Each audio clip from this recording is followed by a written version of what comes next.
Iván Barrantes, encantado de volverte a ver en el programa El Reto Siglo XXI. Muchas gracias, Frank. Frank Feliz Jorge, año. feliz año. Sí, cierto, feliz año. Muchas gracias por la invitación. Aquí, como siempre, muy a gusto y No, para aquí mí a es las un órdenes. honor para conversar un poco de política, ¿verdad? Ah, Están pasando grandes cosas, ¿verdad? Bueno, es un año político, es un año Político aquí y también ahora sí, a nivel acaban de global, elegir y ¿verdad? acaban de elegir, no, ya hace rato, pero eh, fue la toma Asumió ya del señor Trump y Donald de Trump, sus, ¿verdad? Que viene con una agenda, una posición bastante agresiva sí, y que puede tener queriendo. repercusiones, ¿verdad? Para toda Mira, yo creo Latinoamérica. que está queriendo marcar la pauta en lo que es geopolíticamente hablando. Creo que la administración Biden fue muy criticada en ese sentido y pues marcando la cancha en temas relevantes como lo es Ucrania, como lo es el Medio Oriente, toda esta conversación alrededor de Panamá y Groenlandia, ¿verdad? Sigue siendo un poco un misterio la política hacia América Latina, especialmente en nuestro país, pues que es un país cuya importancia estratégica es relativa. Aquí no tenemos el canal de Panamá, no hay petróleo. Pero México lo Eh, tienen ahí señalado. con México siempre ha habido un tema, ¿verdad? Es una relación de amor y odio. Sí, a México tan lejos de Dios, pero tan cerca de Estados Unidos. Qué problema, ¿ah? Eh, Creo que tal vez lo único que podría marcar un cambio es que, dado que nuestro país se ha convertido en un casi narcoestado, en una potencia en términos de narcotráfico, en términos de exportación de droga, es el primer exportador de coca del mundo. O sea, somos una gran bodega, es de aquí es pues un gran centro de distribución, un gran sedis diríamos, ¿verdad? Eh, Tal vez si esta administración viene con una agresividad mayor sobre ese tema, pues sí, podría caber un cambio en la política hacia nuestro país, que la administración anterior pues fue bastante blendengue, por decirlo así, con este tema, siendo tan obvio las cosas que están pasando acá. Tal vez sería la única variable que pueda cambiar un poco el tema de Estados Unidos hacia nosotros, pero bueno, también hay que entender que Trump fue el que inició toda esta cruzada y toda esta guerra. Los gringos son especialistas en construir enemigos imaginarios. Primero fueron los comunistas, los terroristas, los narcos, ahora es China. Y dada la posición del presidente, no voy a decir del país, del presidente Chávez con respecto al tema China, donde ha sido muy enfático y muy en blanco y negro, que sus socios Estados Unidos y China, chao, chao, y ahí está todo este conflicto Huawei, 5G, eso dentro de una administración Trump, que es la precursora y la creadora de toda esta teoría de la conspiración, ¿verdad? China versus Estados Unidos. De hecho, la política de Trump cuando inició esta cruzada se llamaba Clean Network, que era limpiar de todo el ambiente, lo que huela a China con respecto a tecnología, con respecto a información. Hablamos desde cable submarino, apps, de ahí viene toda la guerra contra TikTok, el tema de 5G, el tema de fibra óptica, etcétera, etcétera. Y ahí comienza la agresividad contra Huawei en Costa Rica, pues que ha sido el fabricante, digámoslo así, que ha ganado, no ha tenido, ha ganado, y lo ha ganado limpiamente y por eso ha sido el fabricante detrás de lo que es toda la instalación y toda la construcción de lo que fue 3G y 4G.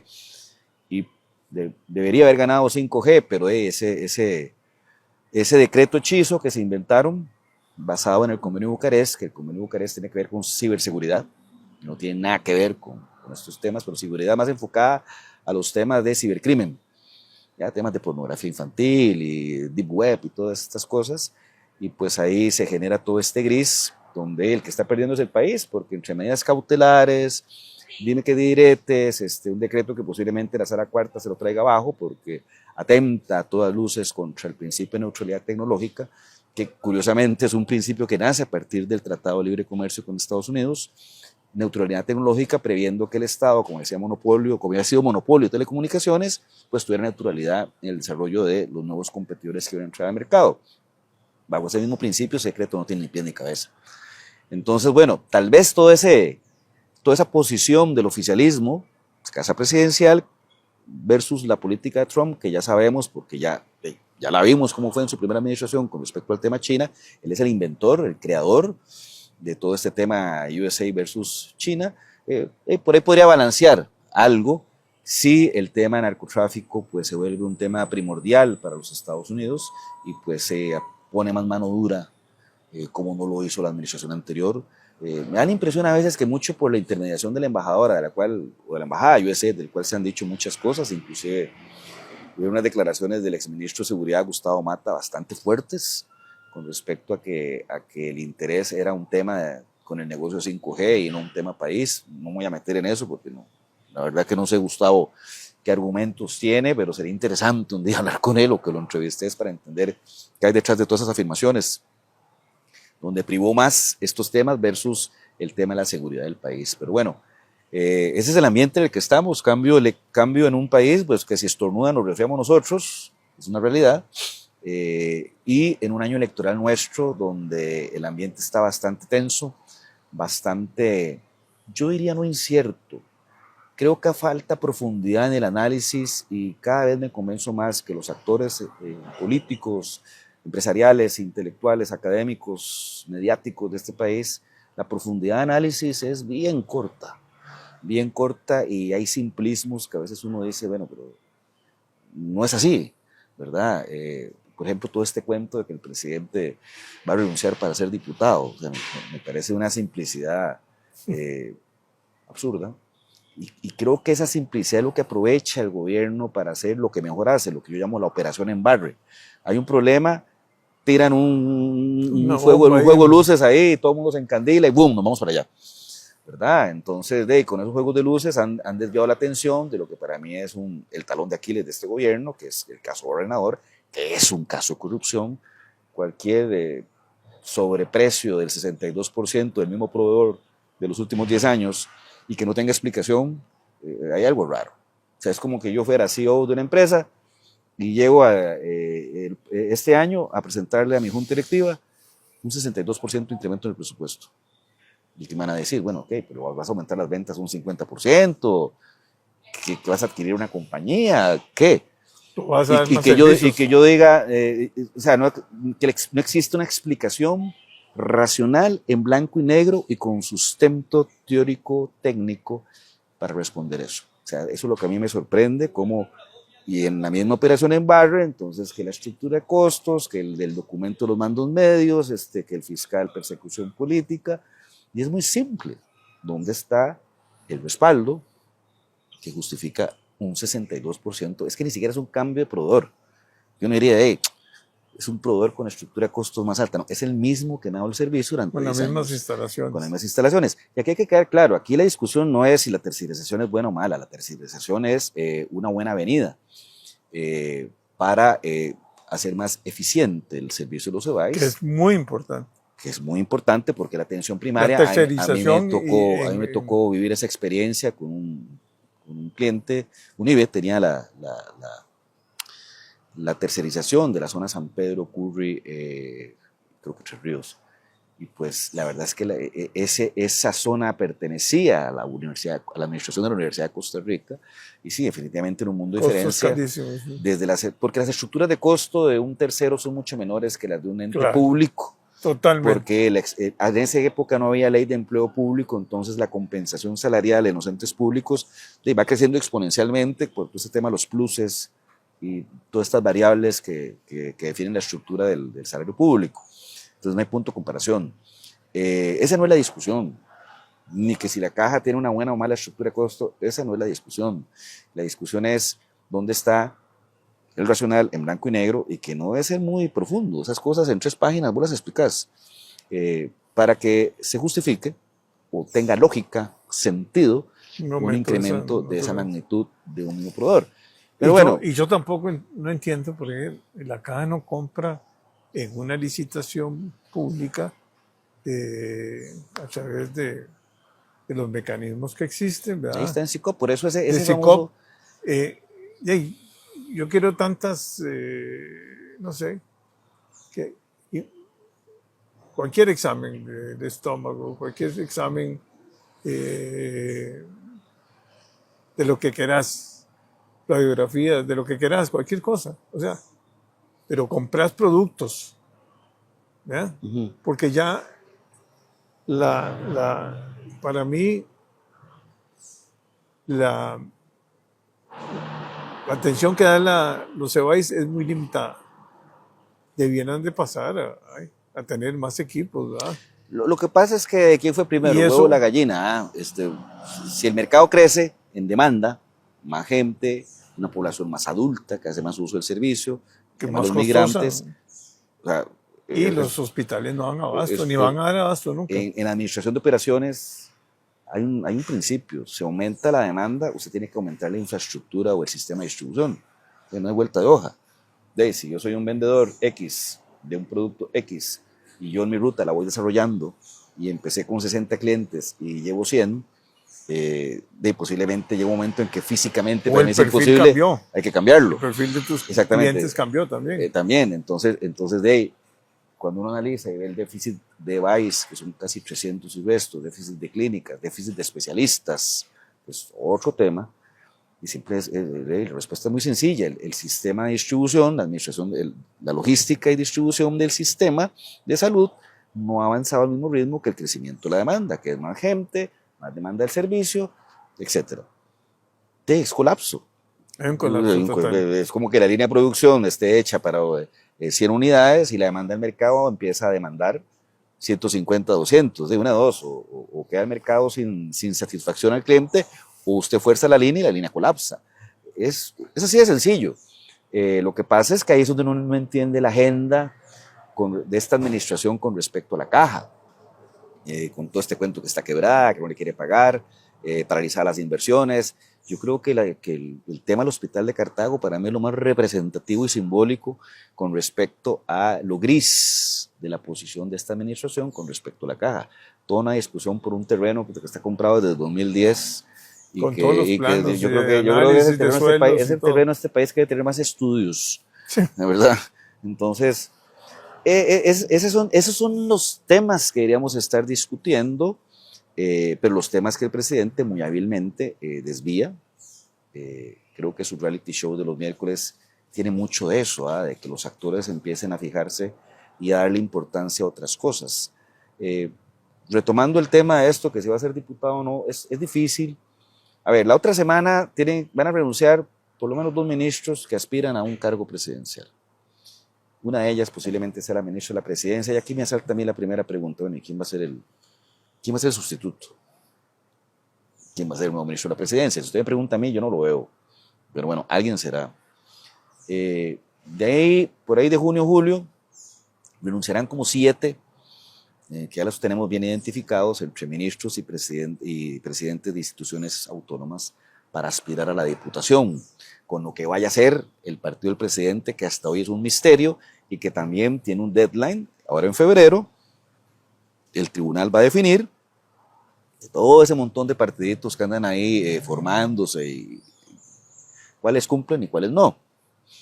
Yo te podría decir que todos esos partiditos que se llaman pro-chavismo, no va a quedar, si acaso va a quedar Pueblo Soberano, que es un partido ya formado desde hace 2 años y que ha hecho las cosas bien, está bien estructurado y no participó en las alcaldías con un tema este famoso tema de género, pero está bien definido la regla del juego ahí, pero no sabemos si ese va a ser el partido. De hecho, hay un conflicto, porque ese partido, el protagonismo de don Calixto Chávez es total, y Calixto Chávez Pilar Cisneros, eso es prohibitivo. No creo que Pilar apoye un partido donde hay un protagonismo de don Calixto. Y ese pleito es de vieja data, de campaña. Entonces, hay un gran cuestionamiento de mi parte, okay, ¿con cuál partido va a...? O sea, es como que la otra semana yo renuncie a mi posición con una promesa de trabajo en una empresa que ni siquiera sé cuál es. Porque esto es una democracia. La gente tiene que entender que no es que Chávez dijo, bueno, es él y es aquí. No, así no funciona. Es, ok, hay un partido, o sea, yo soy alguien que aspira. No puedo ser candidato si no es en un partido. Ese partido no existe. Mi nombre, Ni la nombre ni asamblea. bandera. Ni nombre ni bandera. Ok. Ahora, existe. ¿Cuáles son las reglas o el método de elección de ese candidato? ¿Va a haber competencia o no va a haber competencia? Porque están asumiendo que van a ser candidatos del chavismo solo gente que es ministro o ministra hoy. Pero ahí deben haber como 2 o 3 gallos tapados entre empresarios, abogados. Saludo para don José Miguel Villalobos, etcétera. Entonces, conociendo a Rodrigo Chávez, que lo conozco bastante bien, a su mejor estilo, él no va a poner a nadie a dedo, él va a dejar que los caballos se maten entre sí y al final el más fuerte posiblemente, ahí, ese es el gallo que necesito para que vaya a continuar el dominio que tenemos en el corral. Eso con respecto a la candidatura del partido o de lo que vaya a ser el presidente. ¿En qué partido no Hablemos se del sabe? chavismo, no hablemos del presidente, hablemos del chavismo. Que ya yo lo podría determinar como una tendencia o una corriente, como lo es el liberacionismo, como lo es el social cristiano, como son los libertarios o liberales, o como quieras llamarlo, o sea, ya el chavismo, que es un menjunje, hay un revoltijo donde hay de todo, que tiene que ver más con una visión de cambio de las reglas del juego, y eso lo dejo ahí para tomarlo después. Sigue siendo un misterio el partido del chavismo, y ese candidato, ¿quiénes van a ser? Le queda poco tiempo, ya le queda un año. Tiene que desarrollar todo un trabajo para poder posicionarlo. No es tan simple como pongo la foto de Pilar con el candidato que sea y ahí todo se soluciona. O sea, no, porque vamos de nuevo al tema, la elección de diputados. No es que en la papeleta de diputados, que es solo una bandera, va a aparecer la cara de Chávez, la cara de Pilar, este es el partido de Chávez. No, eso no existe. Es una bandera, que no sabemos cuál es. En 10 meses es complicado posicionar una marca partido, un símbolo, en este caso una bandera, que la gente pueda identificar rápidamente, a no ser que me digan que tienen una huaca de 5 o 6 millones de dólares para hacer una campaña brutal en ese sentido, para que entonces en masa la gente vaya a votar por esa bandera donde están esos diputados. O sea, ese simplismo no funciona así. Hay partidos, o, por ejemplo, Fabricio Alvarado, yo lo pongo mucho ejemplo. Y yo creo que Nueva República, entre las dos campañas municipales y esta presidencial que pasó, tiene que haberle invertido a su marca partido, a su símbolo bandera azul turquesa, creo que es, de más de 6 millones de dólares. Y aún así, en esta última elección hubo un quiebre de voto del 40%, o sea, de cada 10 personas que votaron como candidato presidencial, Fabricio Alvarado, solo 6 lo hicieron por sus diputados. ¿Por qué? Porque es una marca joven, territorialmente no está tan organizado ni tan estructurado como lo pueden estar otros partidos más sólidos en ese sentido, como lo puede ser el Frente Amplio. El Frente Amplio, y yo pongo ese ejemplo siempre, Villalta sacó casi que la mitad de los votos de Fabricio, pero el Frente Amplio logró 6 diputados y Nueva República 7. Ahí ve la diferencia de lo que es una marca partido, una estructura territorial, una organización, porque también hay que entender que el método de elección de diputados de nuestro país, que es con lista cerrada por provincia, cociente y subcociente y toda esa historia, no permite ese número raro. Está buena la ayahuasca, digo yo, de 30 a 40 diputados. Eso es imposible, ni Liberación en sus mejores tiempos, en el 82, con todo el desmadre de gobierno de Carazo, logró un número de esos, lograron 32 en ese momento. No es así como funciona. Si esto fuera la Honduras, que es abierta, que es lo que aspiran algunos, al cual yo estoy en contra, porque eso es. Ahí sí se eliminaron todos los filtros de calidad. Usted va a Tegucigalpa a votar, entonces Partido Liberal, 20 posiciones, Partido Nacional, 20 posiciones, Partido Libre, 20 posiciones, y así sucesivamente. Entonces usted como votante, para elegir los 20, uno, por aquí el otro, o vota plancha, si es una cuestión partido. ¿Por qué? Porque como está por la libre, entonces todo depende de la campaña que implemente cada diputado. En Honduras un diputado te puede meter hasta $500,000 en una campaña. Y eso multiplíquelo por todos. Por eso el tema político allá es tan efervescente y prácticamente es un empleador, ¿verdad? De todo lo que son militantes, dirigentes y toda esta cuestión. Entonces, ¿qué pasa ahí? Los filtros de calidad se eliminaron. Prácticamente es candidato quien tenga el dinero. ¿Por qué? Porque yo, candidato presidencial, no, yo voy a poner a la candidatura al que sé que pone, porque la suma de todos esos que ponen me suma mi campaña. Entonces ese cuentico que la lista por la libre es más profesional que la otra, donde critican los filtros de control de calidad, no, eso no funciona así. O sea, al contrario, en la libre lo que termina predominando es quien tenga el dinero. Y tener dinero no es sinónimo de neuronas, y otra que el dinero a veces no sabemos dónde viene. Entonces, si ese fuera el método, posiblemente ahí sí usted puede hablar de otras cifras. Pero en el nuestro, que es cerrado, y con filtros dentro de los partidos, difícil. Entonces, toda esta conversación y toda esta discusión, yo digo, no tiene sentido, o sea, es imposible lo que está hablando el chavismo y es imposible que el presidente renuncie en un gobierno que en julio va a estar descabezado, o sea, renuncia 2 ahora, más 7, en junio, julio, 9, en un gabinete que no se caracteriza por grandes liderazgos y que renuncie quien es el gobierno, porque el gobierno es Chávez. Chávez es ministro de la presidencia, ministro de Hacienda, ministro de comunicación, comunicador, se mete al río a dar bolsas de alimentos, más es el showman del reality show. Si jala, se acabó el gobierno. Y en un año electoral donde se acaba el gobierno está descabezado, falta liderazgo, como oposición uno hace fiesta en términos de ataque, disminución y desgaste, y eso provoca un problema a quien vaya a ser el candidato del chavismo, porque su gran activo hoy es el famoso 60 aprobación. Pero si 60 nos lo llevamos al 30-20, ¿cuál es el activo? Porque hoy lo que disfraza la falta de logros concretos, no voy a decir concretos, de grandes transformaciones, es que hay que diferenciar entre los logros propios de una administración. O sea, si usted es gerente general de una empresa, hay cosas que ya por default tienen que suceder, que si no suceden simplemente usted no está haciendo su brete. Y cosas extraordinarias, que es lo que le dan valor agregado al negocio, una innovación, una nueva marca, una nueva categoría, la compra de una nueva empresa, qué sé yo. En un gobierno es igual, hay cosas que por default tienen que suceder, que le haya de buen servicio, que le hice de buen servicio, que sean eficientes, o sea, lo que venden aquí como grandes logros es por default que tiene que suceder. ¿Dónde están las grandes transformaciones? ¿Dónde están los grandes hitos o hechos que dan el valor agregado? Está muy apalancado todo en el tema macroeconómico. Inflación cero, tipo de cambio, si es que el tipo de cambio así sea un logro, pero ellos lo venden como un logro, crecimiento económico, etcétera, etcétera. Pero ahí hay mucho que discutir, porque, ok, eso es lo macro, pero en lo micro que tenemos, el tomate está 8 rojos, está el kilo, la papa ya anda por los 4,000, esa inflación cero no se traduce en precios al consumidor final, que sean un descanso para el bolsillo de los quintiles 1 y 2, por lo menos, y hasta el 3 inclusive. Entonces es muy relativo, es muy teórico. Que el tipo de cambio esté bajo, de alguna gente puede tener la percepción de que un colón fuerte es una economía fuerte, pero vaya pregúntele a los exportadores si es así, vaya pregúntele al sector productivo. Aquí los que están haciendo fiestas son los importadores en detrimento de la producción nacional. El agro está destruido. Hoy por hoy tenemos que importar maíz, frijoles, arroz.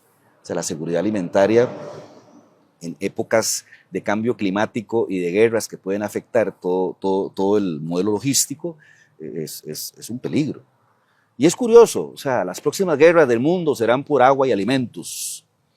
Y este es un país rico en agua, que aquí llueve 9 meses al año. O sea, problema de agua no hay. Lo que hay es problema de infraestructura de agua. Yo le decía a una persona hace 2 semanas que es tal que ahora hay lugares con agua contaminada. Y me decía, no, es una persona con mucho tiempo ir fuera de acá, pero ¿cómo? ¿Pero cómo es posible? Si yo más bien rajo de que aquí se puede tomar agua del tubo. Y yo, depende de donde viva, ya no es tan así, ¿verdad? Entonces ha habido un detrimento, ¿verdad? Una destrucción de eso que fue otro era un sistema ejemplar, como era el sistema de aguas de nuestro país. Y alimentos. Y de ahí, nosotros podemos ser potencia alimentaria. O sea, lo que nosotros tenemos en tierra, agua, condiciones climáticas, versus Israel y Holanda, que son potencias alimentarias, no nos llegan ni a los talones.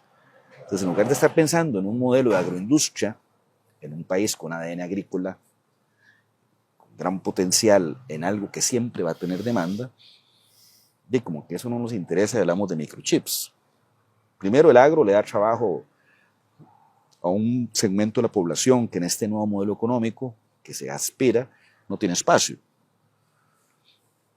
Es un tema de nuestro y tenemos las ventajas competitivas. No tengo nada en contra de los microchips, pero seamos honestos, eso es maquila sofisticada. Si cambian las condiciones competitivas del país mañana, se van. ¿Qué son condiciones competitivas? Precio de energía, recurso humano de calidad, que cada día es más escaso porque la educación pública va en picada, y entonces lo que antes era una alta probabilidad de encontrar en el mercado, que era un carajo bueno, cada vez se reduce. El tema de la seguridad. Ya antes un expatriado se venía ojos cerrados aquí, ahora no tanto.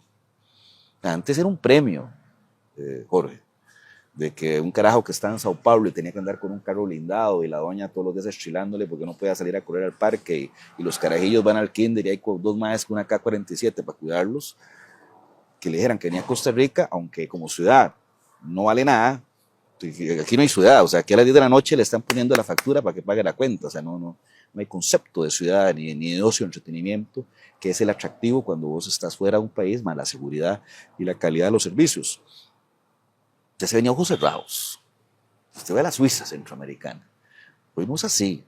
¿Por qué? Porque usted lee homicidios, secuestros, droga, hay testimonio al respecto, hay hechos que así lo dicen, entonces cada vez es menos atractivo venirse a vivir acá y está carísimo. Y eso súmele que está carísimo, entonces la capacidad de ahorro no es tan alta como antes. Entonces, estás perdiendo esa ventaja competitiva, ya no es un país seguro, la energía sigue cara, que ese es el otro problema. Aparte de esos dos temas, de agua y alimentos, tenemos 3 temas que no hemos solucionado y que afectan la competitividad de un país en cualquier parte del mundo. Energía, infraestructura, movilidad. En movilidad estamos, pero bueno, una persona puede invertir 5 horas de su vida hoy para ir al trabajo en la mañana que sale y en la noche que regresa. Eso no es calidad de vida. Ni hablemos ya del alargue de los tiempos y otros en temas de transporte y temas de logística y distribución. Energía es un desmadre, mas no me sorprendería si este año hay apagones. Una total dependencia de la energía hidroeléctrica en un escenario de cambio climático donde los tiempos de sequía son más largos y más intensos y estamos quemando búnker como locos. Entonces ve la ironía, los ambientalistas se rasgan las vestiduras para no explotar gas natural, que es mucho más limpio que otras cosas, pero estamos quemando búnker como loco para solventar, ¿verdad?, ese diferencial que no permite cubrir la energía hidroeléctrica. Entonces, en energía estamos sin una estrategia. En movilidad, mal. Y en infraestructura, de nuevo, haciendo las cosas, pues ¿qué hay que hacer? Un puentecito por acá, terminar aquel proyecto que venía desde hace años, pero el gran déficit de infraestructura, que un día escuché el número, son 30 años, y con un parque vehicular que viene creciendo brutal de la competitividad abajo. ¿Cuál es nuestra visión país en el tema de la tecnología, en el tema de la ciencia, con la riqueza de recurso humano que tenemos en biología, en microbiología, en biología molecular, en ingenierías?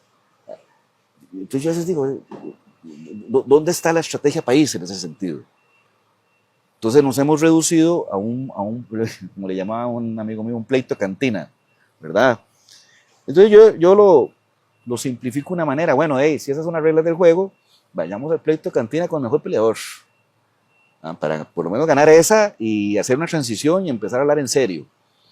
Y aquí es donde viene el punto. ¿Qué es lo que propone? A mí me encanta lo que está pasando porque ya el chavismo se quitó la careta. Ya se dejó hipocresías y ya fue enfático. Quiero ganar y ojalá meter la mayor cantidad de diputados, ya sea con los míos o con los socios que construyan el camino, ir a una constituyente, cambiar las reglas del juego. La primera es que ya un presidente puede elegirse en 4 años y no en 8, para que Chávez sea candidato en el 30. Y ahí no lo baja nadie, seguro. Y ese cuentico de la institucionalidad de la división de poderes, llevármelo e ir a un modelo más autócrata.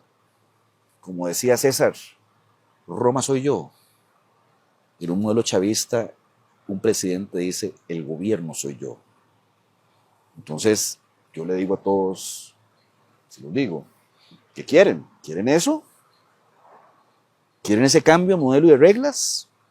¿O queremos mantener uno que ha sido exitoso, y no lo digo yo, reconocido mundialmente, las democracias más sólidas de los últimos 75 años y los que hemos tenido oportunidad de vivir en otros países, sí, donde las cosas se eligen a dedo, con llamadas telefónicas y jueguitos ahí de plata bajo la mesa, Honduras, Guatemala, Venezuela?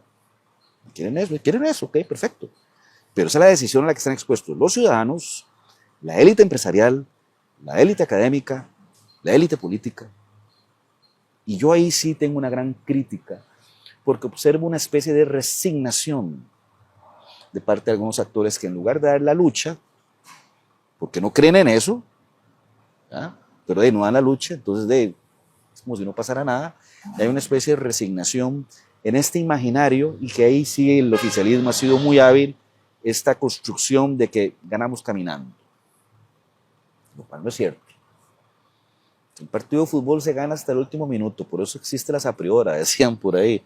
Eso no es cierto, pero hay que dar la lucha, hay que conformarse en un gran frente de oposición con respecto a la defensa del ADN demócrata de este país versus una propuesta que es a todas luces antidemócrata. Pero mira, esta historia ya la hemos visto con Nicaragua. ¿Con cuántos empresarios, Jorge, no hablaste vos en su momento que era una maravilla hacer negocios con Ortega? Porque en Nicaragua es más fácil porque es lo que Ortega dice y punto. Y le tiras un poquito de plata por ahí. ¿Cuántos de esos empresarios de Nicaragua no están hoy en Miami? ¿Cuántos no han sido ya perseguidos? Porque lo que no entienden es que montarse en el tren, en el club de Toby, apoyando algo lo que no creen, pero rentabiliza, cuando esa visión autócrata toma fuerza, se solidifica, se consolida, compadre, ahí vienen las facturas y ahí viene el aprete pescuezo. Venezuela empezó así. ¿Cuántos empresarios no se alinearon al chavismo venezolano? Y ahora hoy lo que tienen. ¿Cuántos empresarios nicaragüenses no se alinearon entre ese contubernio y Ortega y Alemán? Y ya lo que tienen. Es lo que está pasando en México. Si ustedes quieren eso, perfecto. Pero después no lloren sobre leche derramada. A mí un mae me decía un día, pero vos no te da miedo hablar así. No, porque yo trabajo con el mejor activo del mundo, que es el capital intelectual. Y a mí no me pueden quitar una empresa, no me pueden quitar un terreno, no me pueden expropiar, no me pueden hacer nada. Si se complica, jalo, yo no puedo trabajar en cualquier parte del mundo. Entonces, si yo tengo esa libertad, que la decidí cuando dejé de ser empleado, y me acuerdo mucho de mi amigo Roberto Larach, el dueño de Pepsi Honduras, que me decía, Iván, en la vida hay que saber reconocer cuándo se es empleado rico y propietario pobre, o empresario pobre. Porque en el mundo en el que nosotros trabajamos, uno llega a tener una compensación anual que hay empresarios que no se la ganan. Está expatriado en Chile, man, yo creo que nunca en mi vida llegaré a ver tanto como lo he ido, porque es que te pagan la casa, te pagan el colegio, te pagan el celular, la gasolina, el seguro. De tu bolsa no sale nada y estás entre los top, según encuestas de Deloitte, de todos estos más compensaciones. Pero ¿por qué uno entonces se independiza o escoge estas luchas? Porque uno le apuesta a la libertad, le apuesta a poder ser, ¿cómo se llama? Alguien autónomo y que viene a reintegrar el país. ¿Por qué? Porque mi generación puede ser la última. Hija de la socialdemocracia, del Estado social de derecho, del Estado benefactor, ese Estado que le permitía a un maje de un colegio de la León 13, no sé, aguantafilo, ponerle cualquier nombre, ir escalando en el sistema público que era de calidad, no había complejos con respecto a los majes del sistema privado, y montarse en la ola, ascender y triunfar y explosionar, y tener una mejor calidad de vida y poder entonces darle a tus hijos, a tu familia, cosas que tal vez de las cuales vos estuviste privada por tus condiciones. Eso en este país murió, desapareció. Ya usted habla con un fulano de 40 años para atrás y eso no existe. Hablas con uno de 20, 25 y la caja es un impuesto, que es el Estado Social de Derecho, te va a decir. ¿Y por qué? Porque si va a la caja, el año y medio la atienden, salió a un colegio público y está consciente que está totalmente rezagado con respecto al del privado. En el barrio lo que andan es vendiendo mota en las esquinas y matando gente. El modelo se cayó. Entonces, mi generación, digamos, yo no los 50, de los 45 para arriba, sí sabemos de lo que estamos hablando. Sí sabemos cuál es el costo de lo que quiere el chavismo. Ahora, que dentro de mi generación para arriba existan un montón de fulanos permeados por ideas en toda esta moda de que ahora Bolsonaro, Trump, Milei, todos más son los héroes, no están así, porque hay un sacrificio de lo que es la visión economicista de las cosas con respecto a lo que es el bien común. Y uno de los grandes problemas de la derecha, yo siempre lo he criticado, es la visión economicista del asunto, en detrimento del bien común, en detrimento de la justicia social, palabra que odian, por cierto. Porque tan nociva es la izquierda por la izquierda, el Estado por el Estado, igual de nociva es la derecha en el Estado es el enemigo, la derecha por la derecha. Por eso los términos medios, que eran las grandes virtudes de este país, son los que permiten los balances. Entonces, para la gente habla de Milei, para mí Milei es un experimento, tan experimento como el socialismo de los 70s. A ver cómo le va.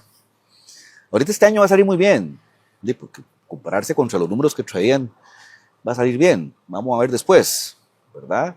Entonces no es tan sencillo simplificarlo. Es una decisión existencial, es una decisión, yo le llamo el punto de inflexión, donde tu decisión puede cambiar el futuro. Entonces, ¿quieren ese cambio? ¿Quieren la Tercera República? Un nuevo pacto social, que no sé cuál es, nadie lo ha explicado. Pero ahí anda Pilar Cisneros hablando del nuevo pacto social, la Tercera República. Hay un carajo, le escuché una nota, el diputado Waldo nunca habla y habló de revolución, que está ocurriendo una revolución. Están pisoteando el concepto de lo que es una revolución, que es una verdadera transformación de un modelo productivo, un modelo de sociedad.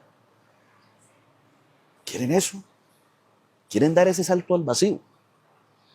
Denlo, denlo. Conmigo no cuenten, denlo. Empresarios, políticos, New Rich, los New Rich son chavistas a morir. ¿Por qué? Porque, y ese fenómeno yo lo vi en Chile tan patente cuando has crecido, te has metido en el tema del dinero y llegas a un momento en que ya aspiras al poder, ves la política no como un tema de función pública, sino como un instrumento para seguir haciendo negocios y tener ventajas competitivas en los negocios con respecto al mercado. ¿Ok? ¿Quieren romper las reglas del juego? ¿Quieren unas nuevas reglas del juego donde la autocracia y la simplificación de los procesos, o sea, llámese matar la institucionalidad, o sea, que la Contraloría no haga su trabajo, como que yo te diga como gerente, matemos la auditoría. Y ojo, uno como gerente general de una empresa con visión comercial, el enemigo es la auditoría. O sea, yo me acuerdo cuando yo deseaba que la auditoría no existiera. ¿Por qué? Solo, Porque yo que soy un loco que le ha puesto el riesgo y me tenían una perseguidora total, ¿verdad? Y un montón de cosas me las bajaban. ¿Por qué? Sí, porque uno en el riesgo y en querer hacer las cosas, en las visiones autocráticas del asunto, uno rompe las reglas. O sea, hay que entender que Chávez, y ahí es donde le lleva ventaja a todos, tiene una propensión al riesgo.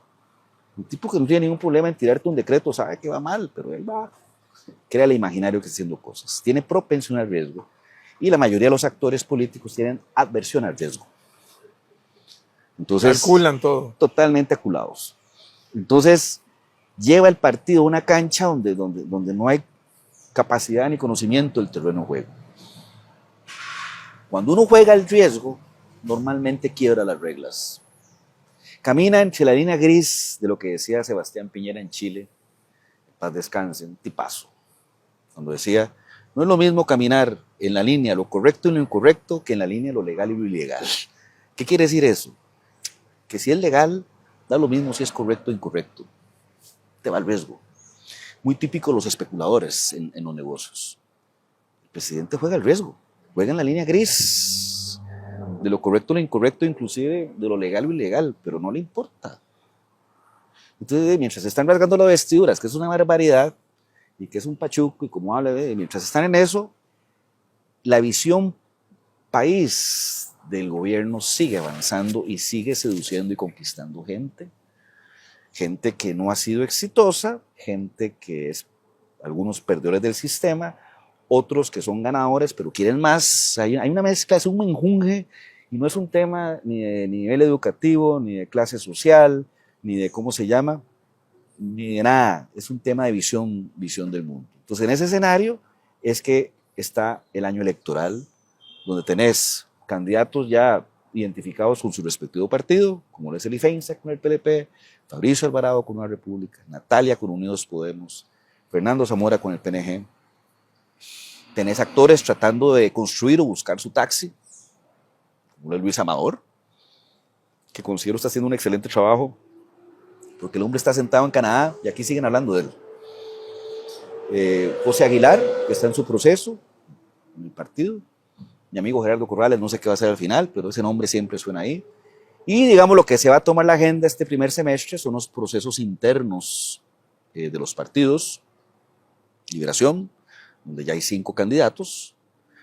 Bueno, no sé si a Vivian Quesada al final le van a permitir la inscripción, hay todo un rollo, pero hoy tenemos a Marvin Taylor, Álvaro Ramos, Castillo, Carolina Delgado y Gilbert Jiménez. Está en el aire ahí Vivian Quesada y definitivamente el señor Osvaldo no va. Tenés una unidad donde pareciera que es una lucha entre dos, va a ser encarnizada entre Juan Carlos Hidalgo, que ya lo declaró con evento de lanzamiento y todo, y Leslie Bojorges. Tenés un frente amplio, que tiene toda una definición, si le pasa el asta a la nueva guardia o sigue la vieja guardia mandando, eso va a ser una decisión tipo poliburó, vertical, ¿ya? Y en una votación interna. Lo del presidente que hablamos, no sabemos cuál es su proceso, cuál es su partido, cuáles son sus reglas. Y digamos que el PAC, en un intento de resurrección, saca el síndrome conejo del sombrero, le llamo yo, de Claudia Dobles, pero de nuevo, el PAC por estatuto dice que hay internas, a no ser de que no se presenten otros candidatos o no exista, y eso no va a pasar. O sea, Claudia Dobles sí, pero ahí va a salir alguien más para una interna, creo que la de ellos por estatutos en julio de este año, en este caso. En un intento de resurrección que lo veo difícil porque digamos la autoflagelación que se ha hecho el Partido de Acción Ciudadana o que se hizo es brutal. Y yo creo que la única forma que el Partido de Acción Ciudadana resucite es tomando una decisión de que si quiere ser un partido construido sobre el concepto de las luchas identitarias, llámese aborto, LGTB, marihuana, y todo eso hablaba, o regresar al PAC original, que es un partido centro-izquierda moderado, un poco recogiendo el romanticismo, la socialdemocracia nuestra, que, bueno, la gente que se fue de Liberación, su argumentación era esa, que Liberación había dejado de ser socialdemócrata y se estaba derechizando. Ahí tiene más espacio, porque hay un montón de viudos sobre ese concepto. Esa va a ser la lucha. En Liberación, digamos, analicémoslo uno por uno, en Liberación veo un encandilamiento total con respecto a la figura de Álvaro Ramos. Es irónico, pero la gran lucha por el cambio y que las caras de siempre se hicieran a un lado, por lo que voy viendo, todos están en esa candidatura, apoyando y detrás y metiendo recursos territoriales, etcétera, en una figura que no es nueva. Álvaro Ramos tiene tiempo de estar en diferentes administraciones, pues teniendo una posición, pero digamos que es un refresh, por decirlo así, y entonces la gente lo interpreta como que es un cambio. Yo no sé si Liberación lo que necesita es un cambio, creo que Liberación lo que necesita es un overhaul en términos de ideas, no tanto de personas. Eso es lo que yo llamo el efecto Mesías, ¿verdad? Cuando aparece una figura y se da este personalismo a las cosas, y entonces, como decíamos en Honduras, aquí está el santo y todos vamos detrás, como una procesión, ¿verdad? Luego viene una figura muy fuerte, desconocida, pero me parece que esa es su ventaja competitiva, porque entonces puede construirse y mostrarse como un candidato fuerte, que es Marvin Taylor. Carolina Delgado, que tiene una gran fortaleza en el tema territorial, en el tema de las estructuras, porque tiene años de estar en eso. Don Enrique Castillo, pues que está invirtiendo el hombre, y se está asesorando bien, y bueno, eso puede dar rédito en algún momento. Y Gilbert Jiménez, que no sé a qué juega, pero bueno, ahí está. Y Vivian, pues, que es un misterio para mí, aunque yo hablé con ella, me dijo que era una candidatura a protesta. En la unidad, Juan Carlos Hidalgo y Leslie. Hay una cosa interesante, o sea, Juan Carlos Hidalgo no es un socialcristiano, es un liberal. Posiblemente entonces seduzca a este público de libertarios, liberales que se han ido refugiando en el PUS. Hay que entender que ese voto se trasvasija. Históricamente, desde que nació el libertario, así ha venido siendo, ¿verdad? Lo vimos muy presente en la votación pasada, donde prácticamente se partió en dos, y los más derecha liberales se fueron con el PLP, y los más socialcristianos se quedaron con Linet. Entonces aquí podría darse un fenómeno de un enfrentamiento entre el PUS de ese voto más derecha, más liberal, libertario, como quieras llamarle, y un voto más socialcristiano que definitivamente tendría domicilio con Leslie Bojorges. Entonces ahí, y aquí va a jugar un papel muy, muy fuerte y relevante. ¿Qué tan fuerte y qué tanto drenaje se dé dentro del PLP? Si el PLP se debilita, eso favorece una candidatura a Juan Carlos Hidalgo. Si el PLP es sólido, eso no favorece a Juan Carlos Hidalgo. Y ahí es donde Leslie Bojorges toma sentido. Del partido del presidente ya hablamos, es todo un misterio. De nuevo, conociéndolo, va a dejar que todos corran, todos se suiciden en el camino, y el que sobrevive es eso, ¿verdad? Y el Frente Amplio ya lo hablamos, y bueno, ese es el escenario. Porque de aquí a junio estarán todos los caballos alineados. Bueno, Iván. Y, de nuevo, más que los caballos, ¿cuál es la decisión que usted como ciudadano, empresario, persona, va a elegir? Un cambio radical, la Tercera República. Es que hasta suena bonito, ¿ah? La Tercera República. O simplemente seguir fortaleciendo lo que ya tenemos y mejorándolo, porque que haya áreas de mejora, las hay. Bueno, Iván, toda una lectura, ¿va? Bueno, estamos empezando el año, estamos frescos, digamos. Estamos fresquitos, estamos fresquitos, ¿verdad? Mira, es cuando uno está metido de cabeza en esto, no solo en la práctica, sino estudiando, leyendo, informándose, digamos que uno puede hacer un mapeo muy general, y si hay que profundizar, requeriríamos un programa para cada caso, ¿verdad? No solo a nivel de partido, a nivel de personas inclusive. Pero bueno, digamos que hay claridad en lo que está sucediendo y repito, aquí la gran decisión es si el país quiere un cambio de las reglas del juego, una tercera república, o no quiere apostarle eso y más bien hacer un upgrade de lo que ya tenemos y seguir por esa línea que no ha sido una línea equivocada. Esa va a ser la gran lucha, Jorge, y sobre eso se va a centrar la elección. Y yo lo he llamado los demócratas contra los antidemócratas, porque el modelo nuevo que se quiere de demócrata no tiene mucho. Pero bueno, eso da también no para uno, para 3 programas, porque es profundo, es delicado y creo que la gente, alguna gente lo está simplificando y no lo ha medido todo lo que eso implica a futuro. Bueno, Iván, muchas gracias. Muchas gracias, Jorge, como siempre, las órdenes. Feliz año de nuevo. Feliz año y saludos a todos.